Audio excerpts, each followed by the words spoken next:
Listen to me. If you don't ask, they won't tell. Don't bite your tongue. Stand your ground.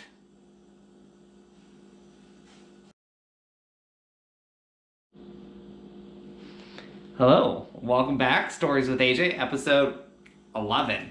That was fun. I am your host, AJ, also known as IJ, also known as Akinelli2, and I am here to read you a fun, maybe, story about Camp Bucca Iraq, back 2008-2009.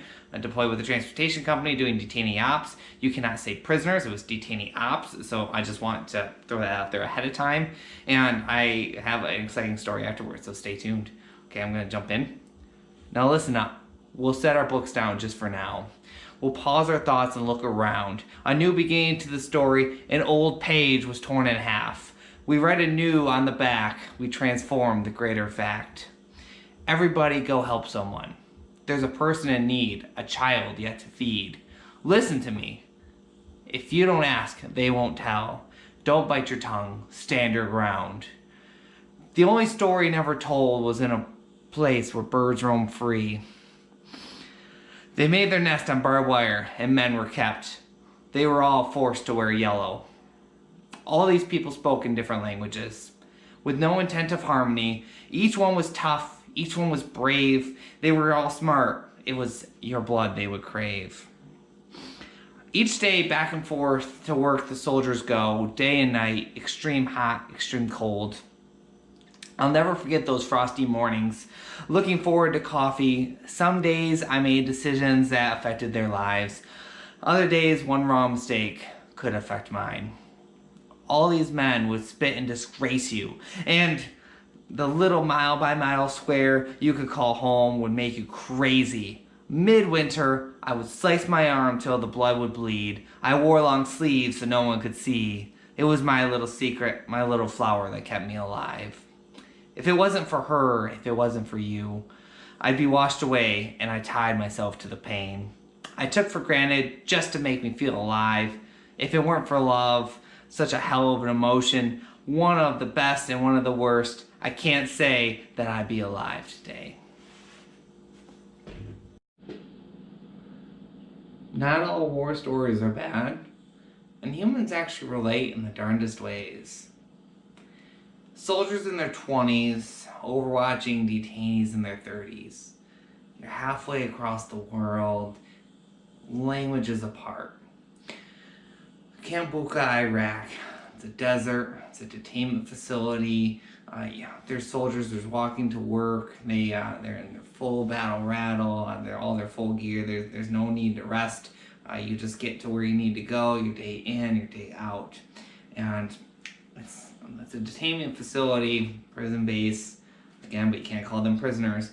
And it's surrounded by barbed wire, and it's surrounded by razor wire, and it's surrounded by chain link fence for miles and miles and miles. But really, it feels like a snow globe. And inside this globe, there's everything, and there's little scraps of yellow. There are little ribbons just everywhere. They wore those yellow like clothes. And you can just see them everywhere, just yellow strings, and the birds, little sparrows. You would almost be jealous because they were free and they could fly from here to there, and they could be in and they could be out, and that was actually written in there. But this place had everything, and it had the smell too. It had the bathrooms, but it had everything. It had everything from the reception, where the detainees came in. They came off the plane, and then they got introduced to the camp, and they got fingerprinted, etc., etc. They had recreation, where they had like coloring books, magazines, prayer area. They had anything, jobs, if you will, construction, little pieces where they can put things together and stuff. And they also had like jury, where they could decide, have they been good? Has their behavior been well? Are they going to be released early? Or are they going to stay longer based on what they did? And then, of course, had the jail. And every detainee has a number, it's called the Rahma in Arabic, but their number, and it was like a little band. So every time that they misbehaved, that they had their number, and you had to say, "What's your Rahma?" and then they'd have to give up their number, and then they feel really bad because oh my goodness, I'm going to have a delayed time, or the juror is going to hear about this, and it's not going to be good for them. So for the most part, they behaved, and you know that they want to hurt you and kill you, and maybe not. Maybe they've changed, but nonetheless, they were always on their best behavior. Not always, but these guys, they were your life. And again, it was in and out every day. This is you 6 out of 7 days a week. Sometimes if they didn't act up, you actually got that 7th day off, which was kind of nice in July.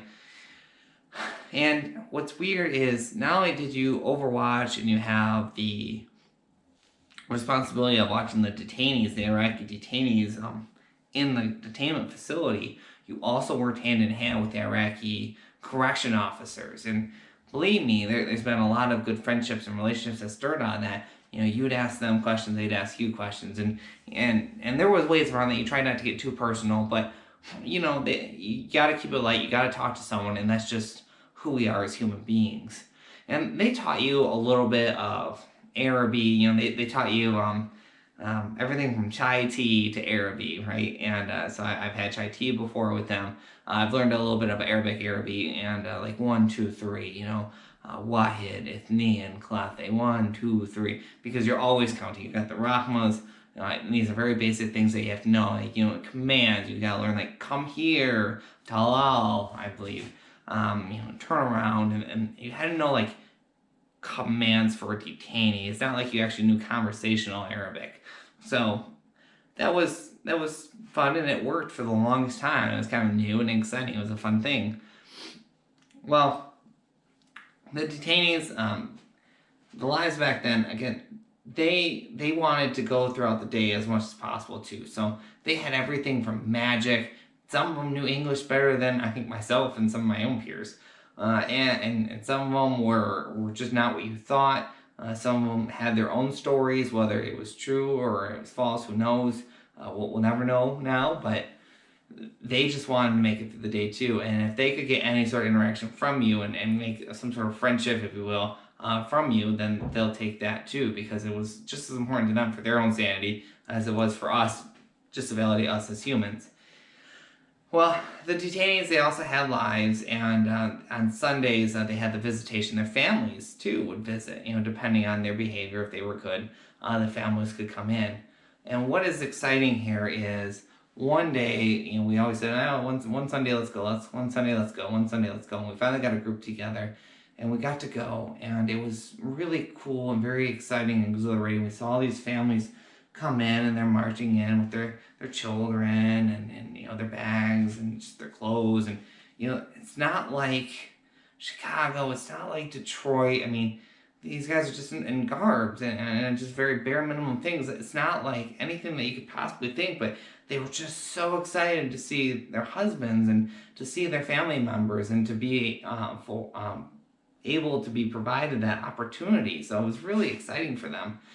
And we got to hand out free stuff, which was kind of cool, like crayons for the kids and the mothers. And I remember this, and they wanted the free stuff, like, okay, here's one for you, but then they turn around and then turn right back like, oh, you never gave me one. Hey, one more, wahid, right? And they'd always want one more, and it was kind of aggravating, but it was kind of like sad. They wanted all that free stuff, but it wasn't exciting stuff. It's not like we're handing out iPods. It's not like we're handing out laptops. It's not like we're handing out books. I mean, just coloring books and just little kid things and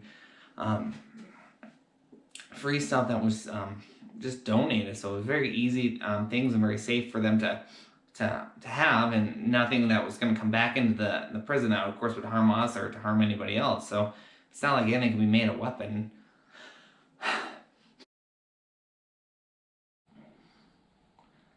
One time that I remember, there was a little boy that come out, and his mom said, go ahead, you can go play with the soldiers, the American soldiers, Mexicans.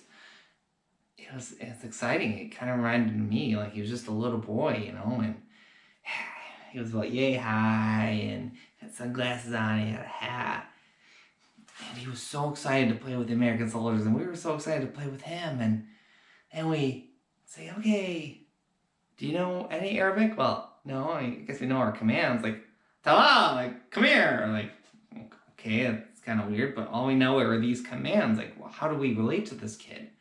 But it turns out that body language and just laughter and smiles communicate in all languages. And that was very exciting because we got to say, "All right, come on, you come here." And we sat him on the bench. And I remember I had this ball and we were rolling the ball back and forth, one, and then he rolled back, and then back and forth, back to me. We had a ton of fun there.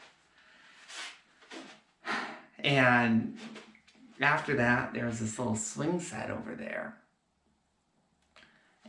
And let's go to the swings. I'm like, okay, well, let's all go. And so we were going and playing the swings, and just like any other child that you would go and play with, right? You know, I took the chains, and I pulled them back, and I go, wahid, ithnain, and pull them back even further, and go, Glathe! And he goes, Glathe! You know, and it was just 1, 2, 3. And he was just so excited, and he laughed, and I'm laughing, and everyone's laughing. We're just having a great time. We had done that a couple times, maybe once, maybe twice, maybe 3 times. And we related. And for a moment, it didn't matter that I was stuck in a prison base. It didn't matter that I'm stuck in another country that I don't recognize languages. I was speaking a language that made sense both to him and to I and everyone else that was around. And it was so exhilarating. And I felt so free, so alive. I felt like one of those birds that could just oversee everything and just go anywhere because I wasn't stuck. I was just really having a relatable, good moment that I will carry on with me forever. And that's why I do these, okay? I always want to tell these stories because when I got back from my deployments, I never really told any stories. I didn't think that anyone wanted to hear about them, and I didn't think that anyone wanted to talk about them because that's what you knew, and that's what the media, and that's what the movies, and that's what everything says is you come back and you don't tell any of these stories, but I just held on to them, and whenever everyone would say, how was your deployment, how was overseas, and I'd say it was hot, or it was cold, I was freezing, or I was sweating. That's all I said, and a lot of you out there know that that's what I just said all those years. And I remember one day my grandmother and I were sitting there, and she says, Anthony, I know that it wasn't good over there, and I know that a lot of bad things happen because you never talk about them. It's not the case because not all stories are bad. Some more stories are good, and it's good to talk about those. So thank you. Have a good night, everyone.